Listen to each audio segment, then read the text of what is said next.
She reached for him with trembling, dirty fingers, her lips forming a word that never came. He walked past without breaking stride, his daughter's small hand holding his. But when Lily stopped, turned, and whispered those two words, the Vampire King's world shattered like glass, because some truths refused to stay buried. The October wind carried the scent of rain and desperation through the streets of Blackwater City. Darius Corvinus moved through the evening crowd like a blade through silk, his presence parting the masses before they even realized why their spines had stiffened.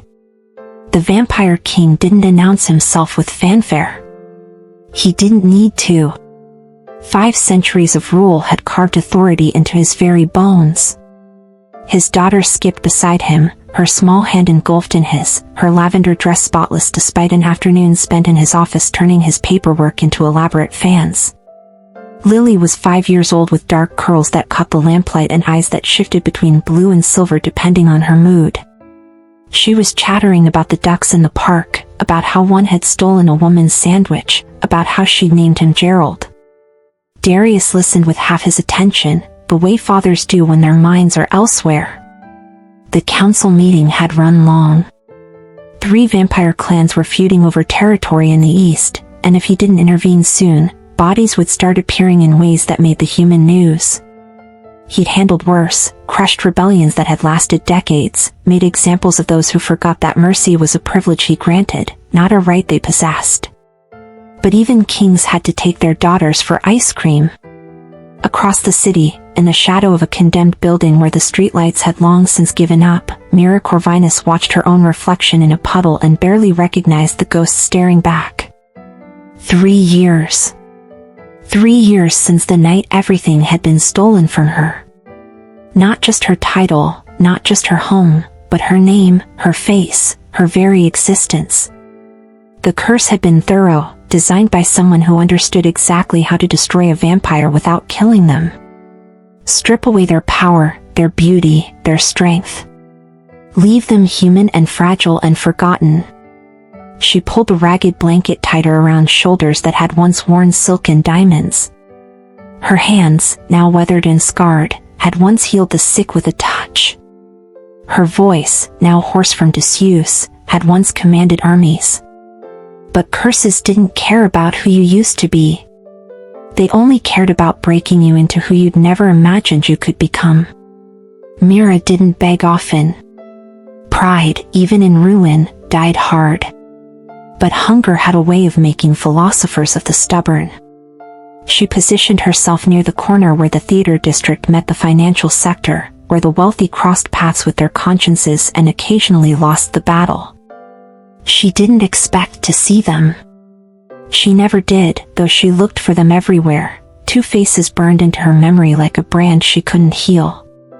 But then the crowd shifted, and there he was. Darius. Her husband. The man she'd loved for 73 years, who'd sworn he'd burn the world to ash before he'd let anything take her from him. He wore a black coat that probably cost more than most people earned in a year, his dark hair swept back from a face that time had no permission to touch. He looked exactly as he had the last time she'd seen him, except for his eyes. Those had changed. Harder now. Colder. And beside him, holding his hand like it was the only solid thing in a spinning world, was Lily. Myra's breath caught, tangled somewhere between her heart and her throat. Lily. Her baby. No longer a toddler but a little girl with opinions and observations and a personality that shone even from a distance. She'd missed it. She'd missed all of it. The first day of school, the lost teeth, the nightmares and triumphs and 1,000 tiny moments that made up a childhood. Her hand moved before her brain gave permission, reaching out as they passed, some instinct stronger than shame propelling her forward. Darius's eyes swept over her, through her, past her. No recognition. No pause. To him, she was just another piece of urban decay, another problem that wasn't his to solve. The dismissal cut deeper than any blade. But then Lily turned. Their daughter's silver eyes met Myra's, and something passed between them, something that had nothing to do with logic or memory or the 3 years that stood between who Myra had been and who she'd become. Lily stopped walking. Her hand slipped from her father's. And in a voice that carried the weight of absolute certainty, she said the words that would change everything. "Papa, that's Mama." The city sounds faded, traffic and voices dissolving into white noise. Darius turned slowly, the kind of measured movement predators make when they're deciding whether something is a threat or merely an annoyance. "Lily, sweetheart, that's not your mother." His voice was gentle, the tone he reserved for his daughter's occasional confusions, like when she'd insisted the moon was following their car or that her stuffed rabbit could predict rain. But Lily didn't look away from the homeless woman. She took a step forward, then another, her small shoes clicking against wet pavement. "It is. I know it is." Darius felt the first flutter of something he rarely experienced. Unease. He looked at the beggar properly this time, really looked, and saw only ruin. Matted hair the color of dirty straw, skin weathered beyond age, clothes that might have been scavenged from a dozen different corpses. The woman's eyes were brown, dull, and human. His wife's eyes had been violet, luminous, immortal. His wife was dead. He'd buried her 3 years ago after searching for 6 months, after turning every stone in the supernatural world, after making examples of everyone who'd even whispered her name wrong. He'd found her wedding ring in the ashes of a witch's hovel, along with enough dark magic residue to level a city block. There'd been nothing left to save. "Myra," the woman said, and her voice cracked like dried earth finally receiving rain. "Lily, baby, I'm so sorry." She reached out again, and this time Darius saw her hand tremble, saw the desperate hope flickering in those two human eyes, and something ancient and violent stirred in his chest. This was cruelty. This was someone playing games with grief that had barely scabbed over. His hand shot out, gripping the woman's wrist with enough force to bruise mortal flesh. He leaned in close, and when he spoke, his voice carried the weight of 500 years of absolute authority and the promise of creative violence. "I don't know what con you're running or what you think you'll gain from this, but you have 3 seconds to walk away before I show you exactly why they call me the Merciful King." Spoiler, it's ironic. But the woman didn't flinch. Didn't beg. She just looked at him with eyes that suddenly weren't dull at all, but filled with something that looked disturbingly like love wrapped in devastation. "You still do that thing," she whispered, "where your left eye twitches right before you make a threat. You think it makes you look more dangerous.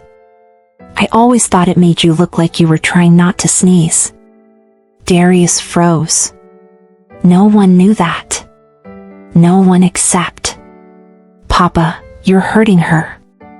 Lily's voice cut through the moment, small but firm, and Darius released the woman's wrist like it had burned him.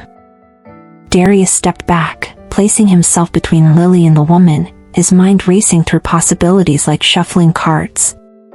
Witchcraft. Mind reading.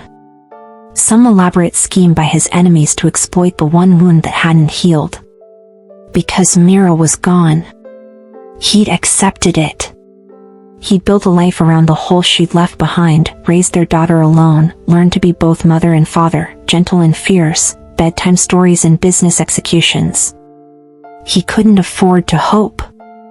Hope was a luxury for those who hadn't already lost everything. "My wife died 3 years ago," he said, and each word felt like swallowing glass. "Whatever game this is, whatever you want, the answer is no." "Lily, come here." But his daughter, stubborn in the way only his child could be, didn't move. "Ask her something only Mama would know," Lily said, her small face set in determination.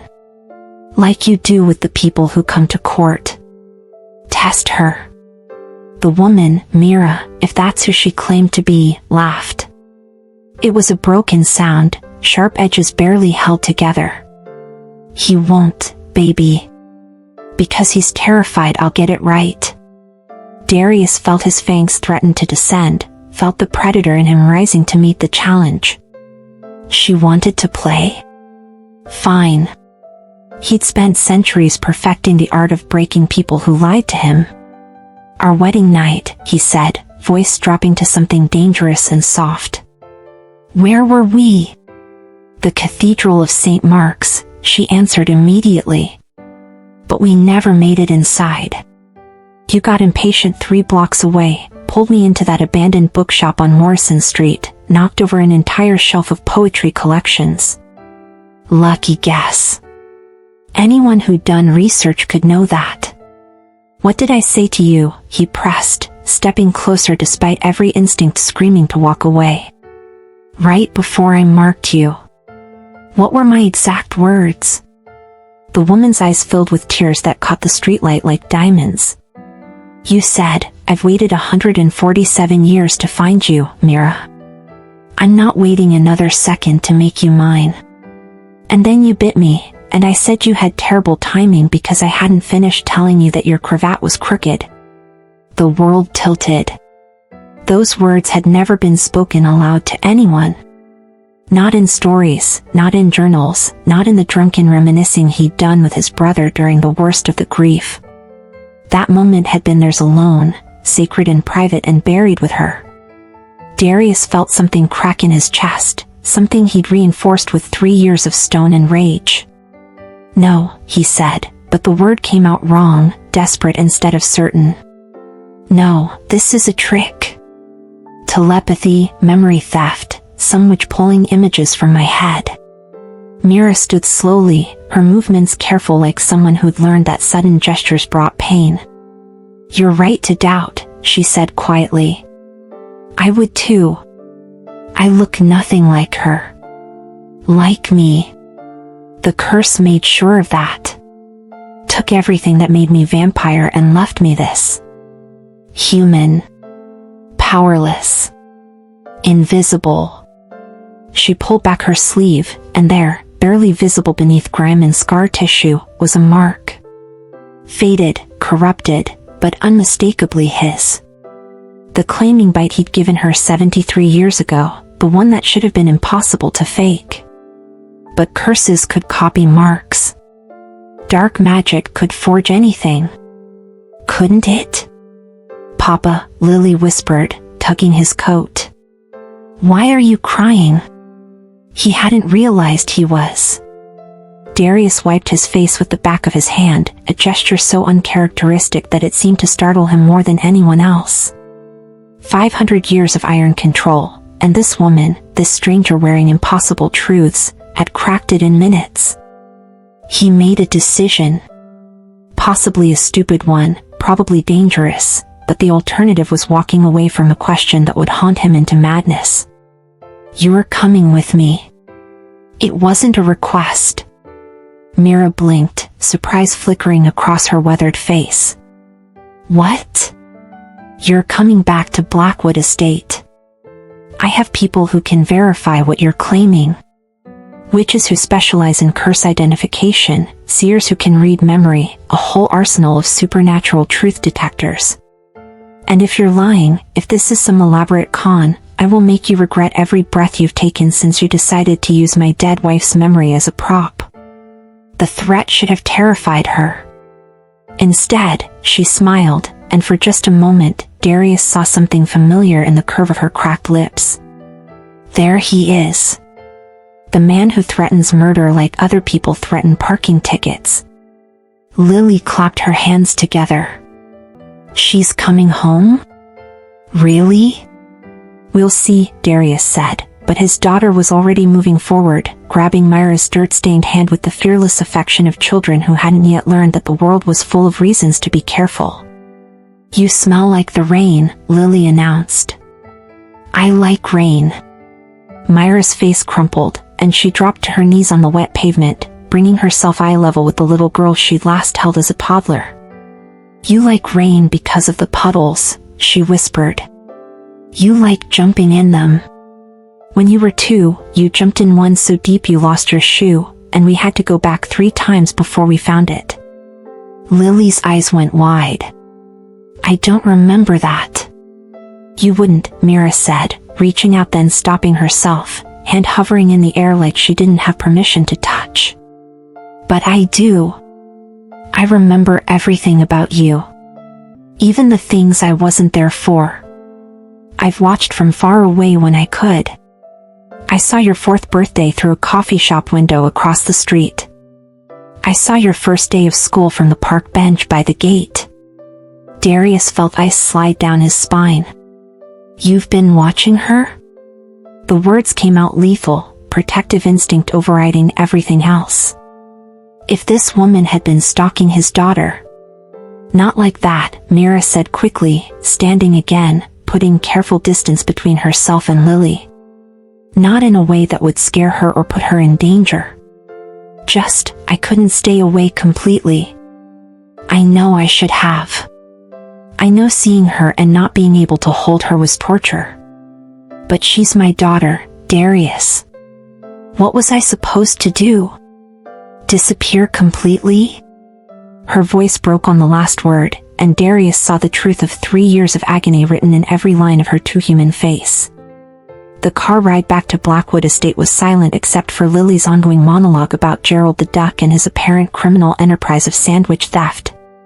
She sat between them in the back of the Mercedes, oblivious to the tension that filled the space like floodwater. Darius kept his eyes forward, but his awareness was locked on the woman beside his daughter. She smelled wrong.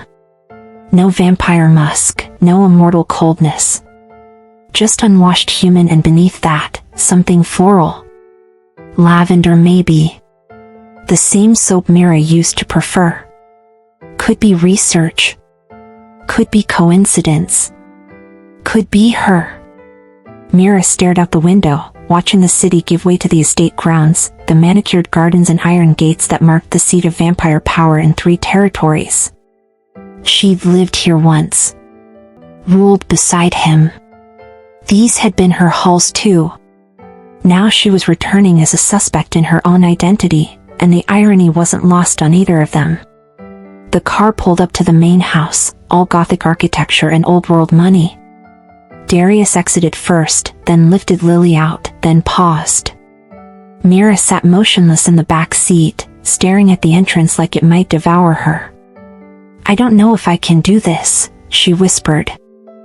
You don't have a choice, Darius replied, but his voice had lost some of its edge. You wanted to be seen. Congratulations. Now come inside and prove you're who you say you are, or prove you're not and face the consequences. He extended his hand. Mira looked at it for a long moment, then placed her scarred palm against his, and the contact sent electricity up his arm that felt dangerously close to recognition. The verification chamber was a room Darius reserved for matters of extreme importance. Stone walls older than most nations, ritual circles carved into the floor, and enough magical dampening sigils to contain a small apocalypse. His personal witch, a woman named Helena who looked 30 but had celebrated her 200th birthday last spring, stood waiting. She took one look at Mira and froze. My lord, she breathed, do you know who this? I know who she claims to be, Darius cut in. What I need is confirmation. Or denial. Whatever gets us to the truth fastest. Helena approached Mira slowly, circling her like she was examining a museum exhibit that shouldn't exist. The curse work is extraordinary, she murmured, more to herself than anyone else. Multiple layers, self-reinforcing, designed to strip immortality and alter physical appearance at the cellular level. Whoever did this was either brilliant or insane. Possibly both. Can you remove it? Helena hesitated. Possibly. But first, I need to understand what we're dealing with.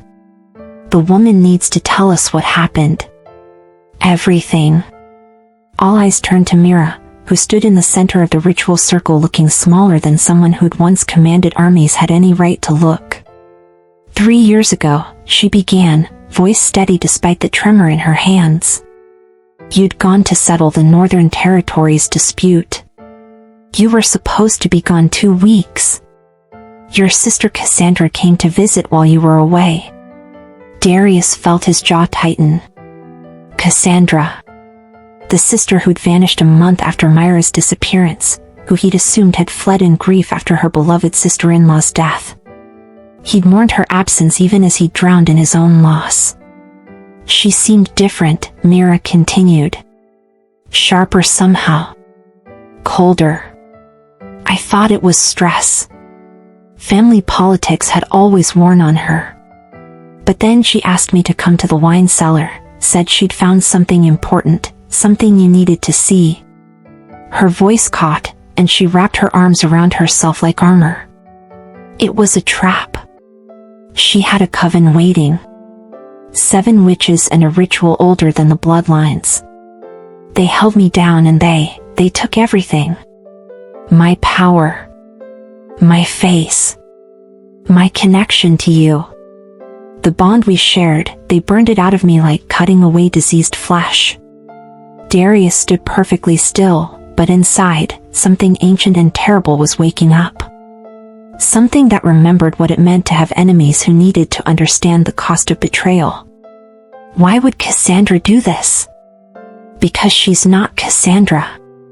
Mira looked up, and her brown eyes held the kind of certainty that came from 3 years of puzzling out the truth with nothing but time and desperation. I figured it out eventually. The way she moved, the phrases she used. Cassandra died years before you met me, Darius. Whatever took her place has been wearing her face, living in your family, waiting for the right moment to strike. And I was that moment. Helena's face had gone pale. A body snatcher, she whispered. An ancient one, if it could fool the entire Corvinus bloodline. It didn't want to kill me, Mira said. Death would have been too easy to investigate. Too obvious. No, it wanted me erased. Made invisible. Wandering the streets while everyone who loved me moved on. It wanted me to watch my own life continue without me, knowing I could never get it back. Darius's control finally cracked. Where is she now? Where is this thing wearing my sister's face? I don't know, Mira admitted. She disappeared right after cursing me. Probably knew you'd sense something wrong if she stuck around too long. The room fell silent except for Lily's soft breathing. She'd fallen asleep on a velvet chair in the corner, exhausted from the evening's strange adventures. Darius looked at his daughter, then at the woman claiming to be her mother, and felt the pieces click together in a way that made terrible, perfect sense. Cassandra had never been comfortable with Mira. He'd attributed it to jealousy, sibling adjustment. But if it hadn't been Cassandra at all, if something else had been wearing her face, studying their family, waiting.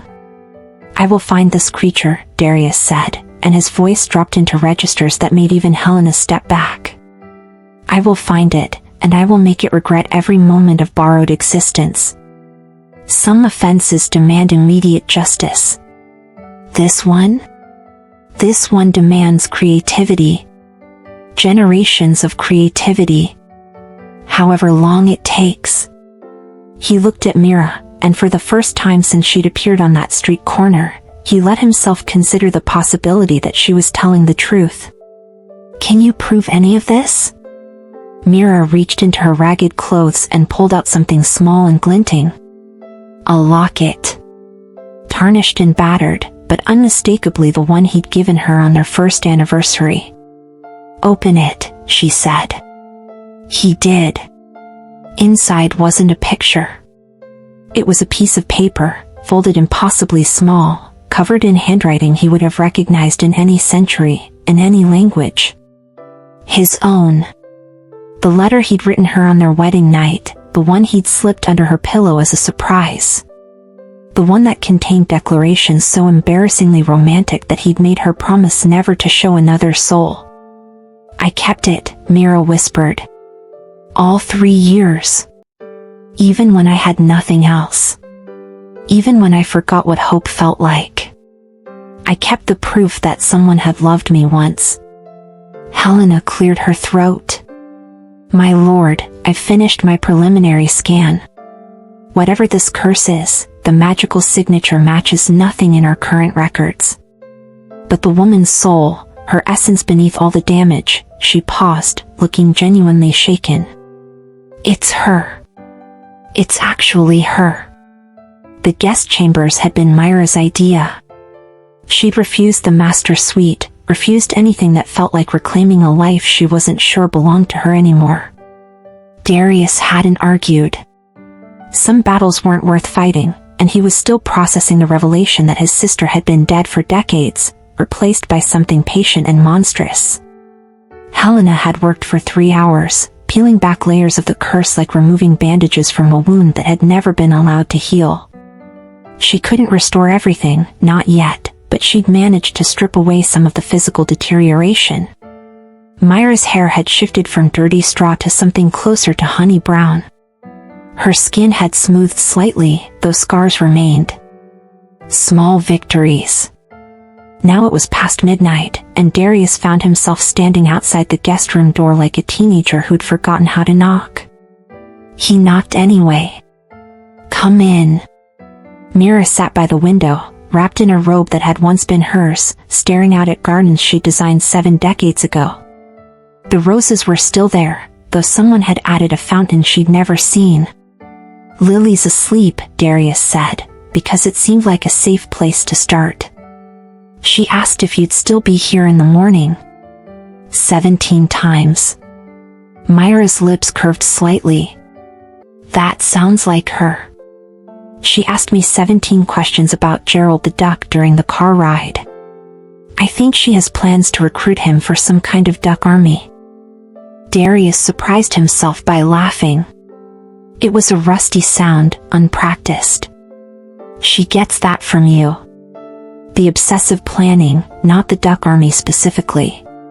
He crossed the room and sat in the chair across from her, maintaining distance that felt both necessary and absurd given that he'd shared a bed with this woman for 73 years.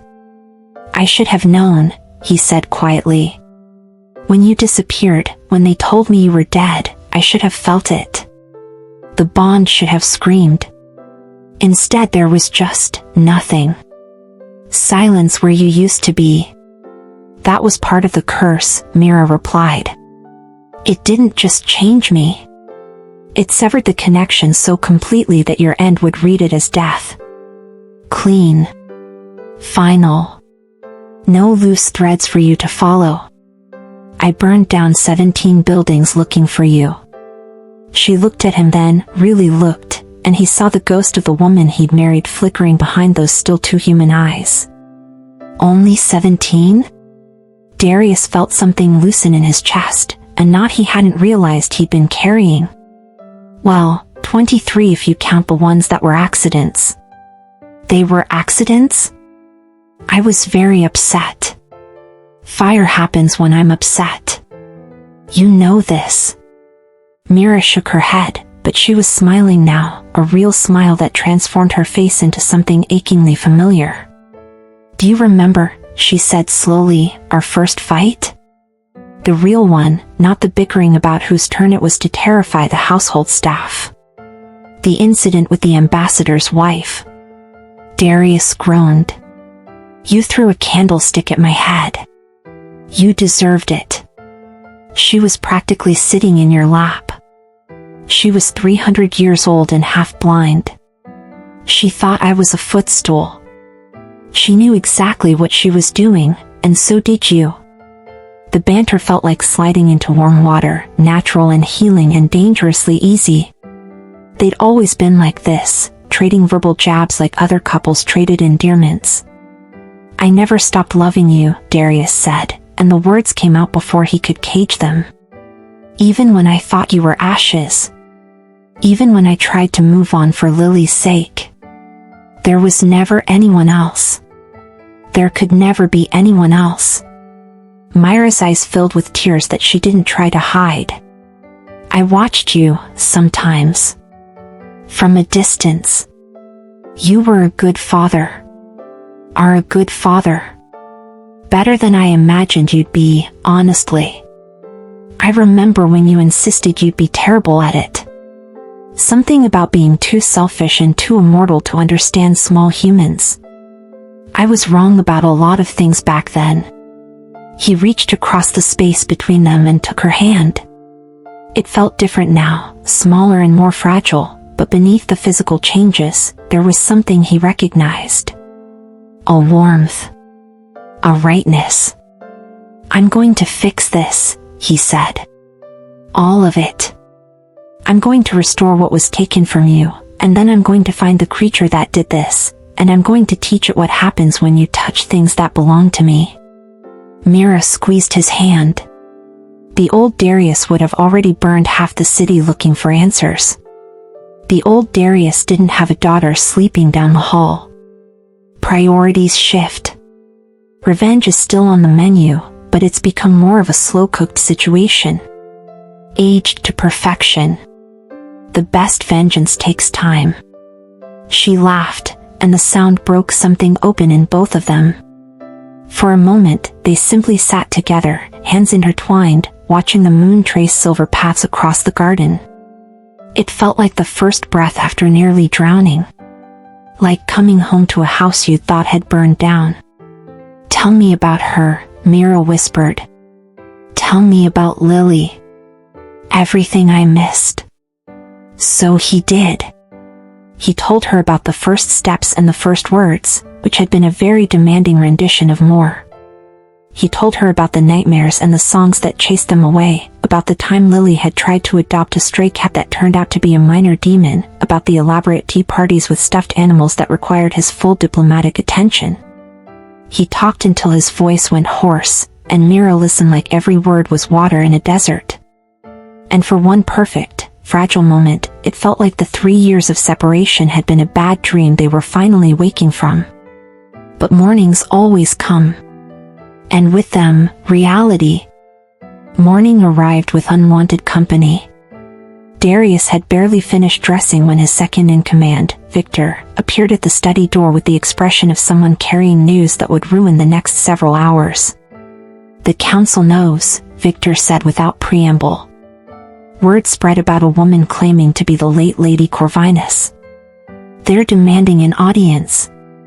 Immediately, Darius felt his jaw tighten. "Let them demand. I'll address them when I'm ready." "My lord," Victor hesitated, "they're already here. All 7 of them. In the Great Hall. And they've brought," he paused, looking genuinely uncomfortable, "witnesses." "What kind of witnesses?" "The kind that saw Lady Myra's execution 3 years ago." The words landed like a physical blow. Darius went very still. Execution. He'd been told it was dark magic. A curse gone wrong. Ashes and residue. He'd never heard the word execution. "Victor," Darius said slowly, "what exactly are you telling me?" Before his second could answer, the doors to the study burst open, and 7 of the most powerful vampires in the territory swept in like a storm of silk and ancient grievance. At their center stood Lord Hadrian Voss, a creature Darius had tolerated for 2 centuries purely because killing council members created paperwork. "Corvinus," Hadrian announced with theatrical concern, "we've come about your unfortunate situation. This imposter must be dealt with before she destabilizes everything you've built." Darius felt his fangs descend slightly. "The only thing destabilizing my territory right now is 7 uninvited guests in my study. I don't recall sending invitations." "Did you lose your way to somewhere you were actually wanted?" Hadrian's smile didn't reach his eyes. "We have testimony, my lord. 3 witnesses who were present when your wife was executed for treason 3 years ago. Apparently she was conspiring with enemies of the bloodline. The creature wearing your sister's face didn't curse her out of malice. It was carrying out a lawful sentence." Darius went perfectly still. The kind of stillness that preceded violence. "You're telling me my wife was executed for treason, and no one thought to mention this to me?" The council handled it discreetly. "You were, how shall I put this, emotionally compromised. We feared your judgment would be clouded." From behind him, Darius heard a soft gasp. He turned to find Mira standing in the doorway, wrapped in borrowed clothes, her face pale as bone. "That's a lie," she whispered. "I never committed treason. I would never." "The witnesses say otherwise," Hadrian interrupted smoothly. "They say you were selling information to the Eastern Covens. That you planned to overthrow your own husband and install a puppet ruler. That the execution was mercy compared to what you deserved." Myra's eyes flew to Darius, desperate and pleading. "You can't believe this. You know me. You know I would never betray you or Lily or our family. This is what it wants, don't you see? That creature set this up. It manufactured witnesses, created false evidence, made sure that if I ever came back, no one would believe me." Darius stood between them, counsel on one side, wife on the other, and felt the ground crumbling beneath centuries of certainty. "The witnesses," he said to Hadrian. "Who are they?" "Vampires of good standing. No connection to each other, no reason to lie. They provided detailed accounts of the trial and execution. Dates, locations, participants. Everything matches." "Except for one thing," Darius replied, voice dropping dangerously. "I was never informed. I was never consulted. I was never given the chance to defend my own wife or even witness her sentencing. Does that sound like proper procedure to you, Hadrian? Does that sound like justice?" Hadrian's composure flickered slightly. "As I said, you were emotionally compromised, yes, you mentioned. Here's what I'm hearing. Either my wife committed treason and was executed without my knowledge, which means the council acted against the crown's authority, or my wife was cursed by an impostor, and now that same impostor or its allies have manufactured witnesses to discredit her return. Either way, someone has made a very serious mistake." He stepped closer to Hadrian, close enough that the older vampire had to resist the urge to step back. "I've lived 500 years, Hadrian. I've survived wars, betrayals, assassinations, and 3 different attempts to stake me in my sleep. Do you know how I've managed that?" Hadrian said nothing. "Because I never forget, and I never forgive, and I always collect what I'm owed. If you're lying to me right now, there won't be a corner of this world dark enough to hide you. I will find you. I will find your children. I will find your children's children. And I will make absolutely certain that the name Voss becomes a cautionary tale mothers tell their young to frighten them into obedience. Do we understand each other?" The council members exchanged uneasy glances. But Hadrian, to his credit or his stupidity, held firm. "The witnesses have agreed to testify under blood oath. They cannot lie. Whatever your feelings for this woman, my lord, the truth will come out." He snapped his fingers, and 3 vampires were escorted into the room. Darius recognized none of them, which was itself suspicious. He made it his business to know every face of significance in his territory. One by one, they spoke. They described a trial in vivid detail. Mira standing before the council, accused of treason, evidence presented, verdict delivered. They described the execution itself, the ceremonial blade, the words spoken before the end. Their accounts matched perfectly. Too perfectly. And when they were finished, the room turned to Darius for judgment. He looked at the witnesses. He looked at the council. He looked at the woman who claimed to be his wife, whose face had gone gray with despair. And despite everything in him screaming that this was wrong, that something was rotten at the core of this testimony, he felt doubt creep in like poison. What if he'd been fooled? What if the locket, the memories, the connection he felt were all manufactured by something clever enough to study him for decades? What if he was about to make the same mistake twice? "Mira," he said slowly, and even her name felt uncertain on his tongue now. I need to think. Her face crumbled. Darius, please. You know me. Whatever they're saying, whatever they think they saw, it wasn't real. I love you. I've always loved you. Please don't let them take that away too.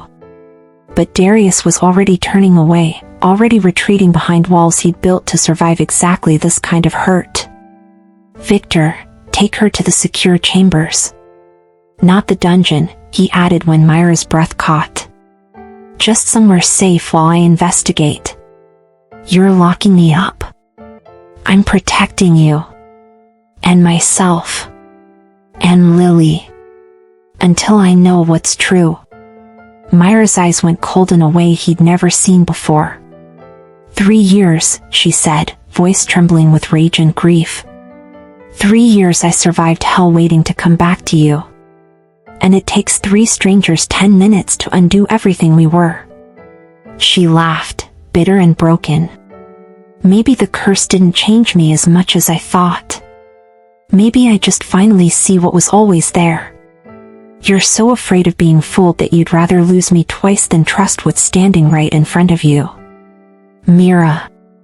Take me to the chambers, she said to Victor, not looking at Darius. At least the walls won't pretend to love me. She walked out without looking back. And Darius stood alone in his study, surrounded by council members and witnesses, and the dawning realization that he might have just made the worst mistake of his very long life. Papa? Lily's voice came from the doorway, small and confused. Where did the lady go? You promised she'd still be here. Darius closed his eyes. Go back to your room, sweetheart. But now, Lily. She fled, and the silence she left behind was somehow worse than all the accusations. The study felt colder after everyone left. Darius sat in the chair by the fireplace, staring at flames that offered no warmth, no answers. The locket sat heavy in his pocket. The letter inside it burned against his chest like an accusation. He'd made tactical decisions in battle that cost thousands of lives. He'd ordered executions without flinching. He'd watched empires crumble and rebuild them with his bare hands. But this quiet devastation of watching someone he might still love walk away believing he'd abandoned her. This was different. Victor appeared in the doorway. The witnesses are being housed in the East Wing as requested, my lord. Shall I have them monitored? Darius didn't answer immediately. His mind was turning over details like stones, searching for the worm beneath. The testimonies, he said finally. They were identical. Remarkably consistent, Victor agreed. No. Not consistent. Identical. Word for word in places. Descriptions matching exactly. The same phrases, the same pauses, the same theatrical grief. Victor's expression shifted. You think they were rehearsed?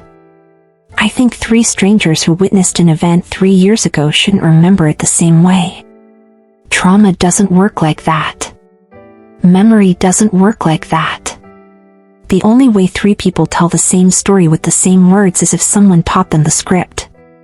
He stood abruptly, pacing the room like a caged predator. Hadrian brought them to me gift-wrapped. Convenient timing, wouldn't you say? My wife returns after 3 years, and within 12 hours, witnesses materialized to discredit her. Someone was watching. Someone was waiting. The creature wearing Lady Cassandra's face, Victor offered. Perhaps. Or someone working with it. Either way, I've been played, and I responded exactly as they expected. I doubted her. I locked her away. I did their work for them. The realization tasted like ash. He thought about Myra's face when he'd ordered her taken to the secure chambers.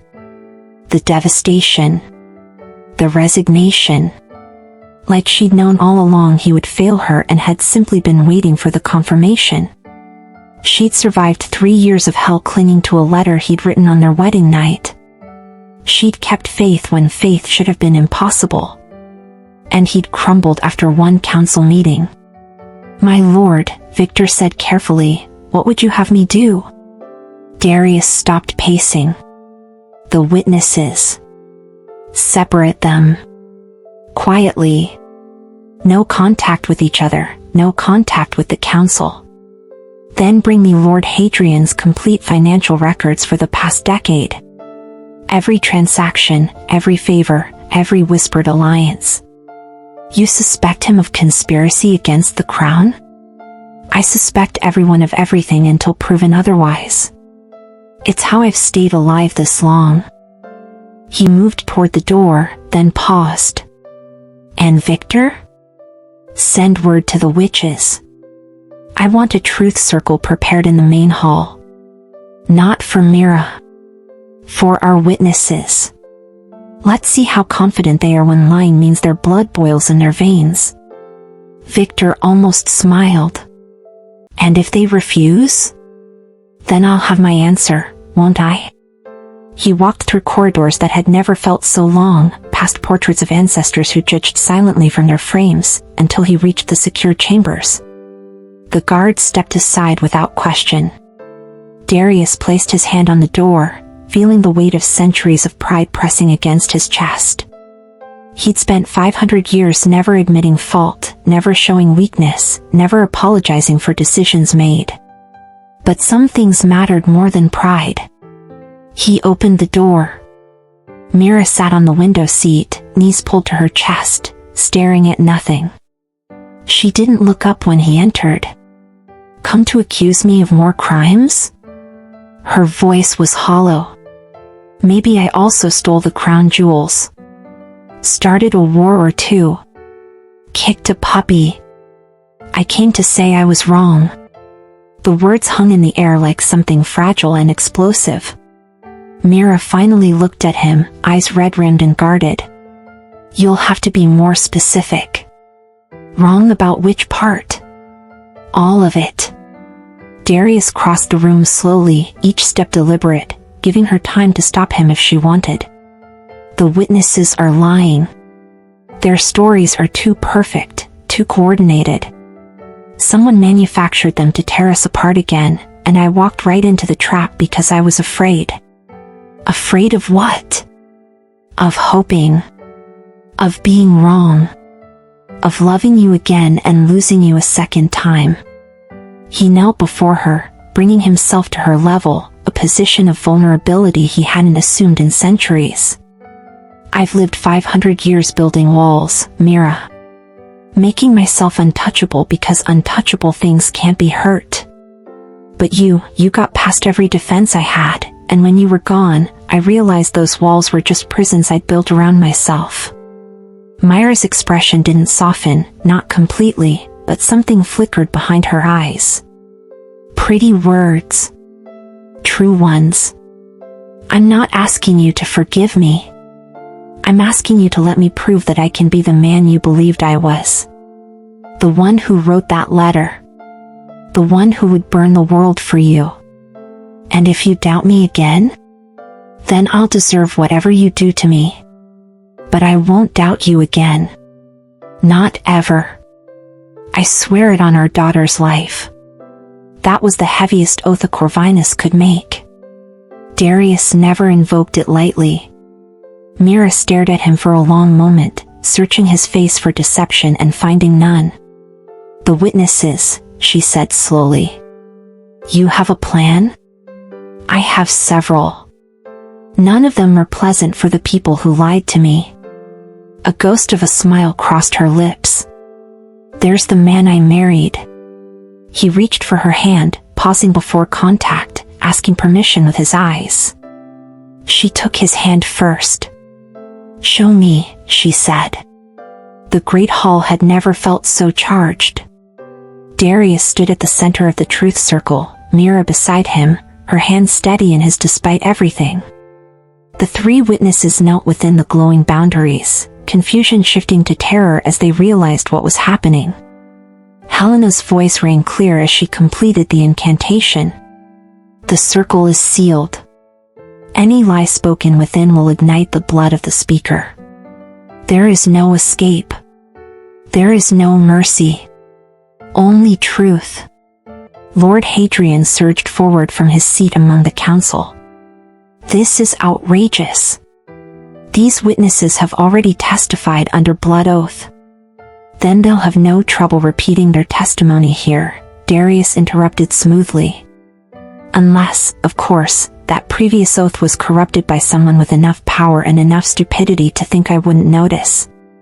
Hadrian's face went pale. One by one, Darius questioned the witnesses. One by one, they broke. The first barely made it through 2 sentences before his blood began to steam. He screamed the truth instead. Paid. Rehearsed. Scripts provided by a woman matching Cassandra's description, funded through accounts traced back to Hadrian's personal holdings. The second witness collapsed before speaking at all, confessing everything in a desperate flood. The third simply wept. Darius turned to Hadrian with a smile that held no warmth whatsoever. Here's what's going to happen, Hadrian. You're going to tell me everything you know about the creature wearing my sister's face. Every meeting, every message, every whispered promise. And in exchange, I'll kill you quickly. Refuse, and I'll make your bloodline a project. Generations of my attention. I'm immortal. I have nothing but time. Hadrian talked. He talked for 3 hours. By the end, Darius had names, locations, and a trail leading to a coven in the eastern mountains where something ancient had been hiding for decades, wearing stolen faces and orchestrating chaos. He would deal with that soon. Thoroughly. Creatively. But first, there was something more important. Helena worked through the night, unraveling the remaining threads of Myra's curse. It was delicate work, painful at times, but by dawn, the woman sitting before him was no longer a stranger wearing familiar memories. She was Mira. His Mira. Silver-touched hair cascading down her shoulders. Violet eyes bright with tears and triumph. Immortal strength flooding back into limbs that had known only frailty for 3 years. She looked at her hands like she was seeing them for the first time. I forgot, she whispered. I forgot what it felt like to be whole. Darius pulled her into his arms, holding her like she might disappear again if he let go. You're home, he murmured against her hair. You're finally home. The study door burst open, and Lily came flying through like a small lavender hurricane. Mama? The word was tentative, hopeful, heartbreaking. Mira dropped to her knees, arms open, crying and laughing at the same time. Yes, baby. It's me. It's really me. Lily crashed into her mother's embrace with the force of 3 years of missing someone she couldn't quite remember. They held each other, rocking slightly, making sounds that weren't quite words but meant everything. Darius watched them, his family, finally complete again, and felt something he hadn't experienced in longer than he could remember. Peace. He joined them on the floor, wrapping his arms around both of them, creating a circle nothing could break. I'm never letting either of you go again, he said. Anyone who tries to take you from me will learn why the old stories call me the eternal nightmare. Mira laughed wetly against his shoulder. Romantic as ever. I try. Lily squirmed between them, looking up with those silver blue eyes that held far too much wisdom for 5 years old. Papa, she said seriously, I told you that was Mama. Darius pressed a kiss to her forehead. You did, little one. You were right, and I was foolish, and I'll spend the rest of eternity making it up to both of you. Starting with ice cream? He pretended to consider this. Starting with ice cream. And possibly a duck named Gerald. Your mother has informed me he's a criminal, which means he'll fit right into the family. Mira smiled, really smiled, and the last shadows of 3 years of darkness finally lifted from her face. "I love you," she said quietly. "Both of you. Even when everything was gone, that never changed." Darius pulled her closer, breathing her in, memorizing the moment. "I love you too. I loved you when I thought you were dead. I loved you when I doubted. I loved you when I was too stupid to see what was right in front of me. And I'll love you when the stars burn out and the world forgets our names." She kissed him then, and it felt like their wedding night, like their first meeting, like every moment that had ever mattered compressed into a single point of perfect connection. "Papa," Lily said, voice muffled between them, "you're squishing me." They broke apart laughing, adjusting their family embrace to accommodate small complaints. Outside, dawn painted the sky in shades of gold and rose. A new day. A new beginning. Somewhere in the eastern mountains, an ancient creature was about to learn that some families don't forgive, don't forget, and don't ever stop hunting those who hurt them. But that was a problem for tomorrow. Today, there was only this. Love reclaimed. Family restored. Home. And in the garden below, a duck named Gerald was stealing bread from the kitchen staff, blissfully unaware that he was about to be recruited into the most dangerous bloodline in vampire history. Some stories end in tragedy. This one ended in breakfast, and laughter, and a little girl finally calling someone mama again. And really, what more could anyone ask for? So tell me, where are you watching from right now? I want to know which corner of the world is crying with me over this reunion. Drop your country or city in the comments because this story traveled across oceans to reach you, and I want to know exactly where it landed. Also, let me ask you something. If you had been in Darius's position, would you have trusted Mira immediately, or would you have doubted too? Tell me honestly in the comments.